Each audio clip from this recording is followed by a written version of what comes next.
Туған елге тағзым өлкетанылық зерттеу экспедициясы тек оқушылар ғана емес, біз секілді Назарбаев зияткерлік мектебіне жаңадан орналасқан жас мамандарға да өте пайдасы зор. Себебі біз жеріміздің, еліміздің тарихын зерттеу арқылы оқушыларға құнды деректер береміз. Осы зерттеу жобасы барысында менің өзімде 7 оқушы болды. 4 оқушымыз Жидебай мен Бөрілдегі Шошала бөлмесін зерттеді. Ол Шошала бөлмесіндегі ауаның ылғалдығы, сонымен қатар температураның бір қалыпты ұстап тұруы, Шошала бөлмесіндегі тамақтың сақталуы, сүт тағамдардың сақталуы, 18-19 ғасырдағы адамдардың қандай тамақпен ауқаттанғаны оқушылар үшін өте қызықты болды. Сол Шошала бөлмесіндегі сақталған тамақтың пайдасы өте жоғары екендігі дәлелденіп отыр. Және де бұл жобаны біз болашақта жалғастырып, болашақта болатын конференцияға бір нақты бір продукт шығаруға белсене жұмыс жасаймыз. Сонымен қатар тағы да үш оқушым, ол біз Семей Жидебай жолындағы киелі мекендердің интернет желісіндегі Google Maps, Яндекс Maps карталарына жоқ екендігі мәлім болды.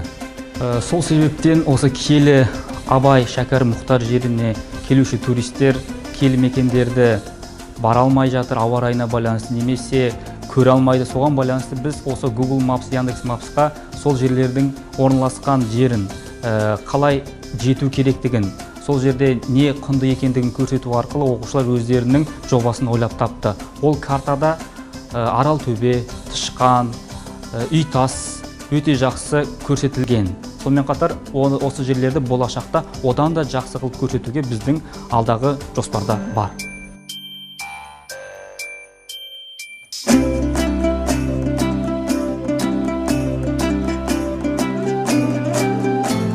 Осы жоба арқасында мен өзімде әртүрлі өзгерістер байқадым. Біріншіден мен музейдегі суреттерді одан да мұқият қарауға, әрбір затқа бір ерекше сезіммен қарап, әр затты зерттеп, оның құндылығын іздеуге талпынысым көбейді. Осы экспедицияға бірінші рет қатысып тұрмын. Маған бұл ерекше әсер қалдырды, себебі мен осы туған елге тағзым экспедиция арқылы Жидебайға барып келдім. Мен Шошаланың сыр құпиясы тақырыбын алып жобаны зерттедім. Шошала Қазақстан және Батыс Сібірдегі таралған ең алғаш баспалардың бірі. Ол өзінің сүт және ет өнімдері секілді азық-түліктерінің сапалы сақтауымен ерекшеленеді. Бөрлі мекендегі Әуез әулетінің қыстауында және Абайдың Жидебайдағы қыстауында орналасқан осы азық-түлік бөлмелері Шошаланың түпнұсқасы болып тұр.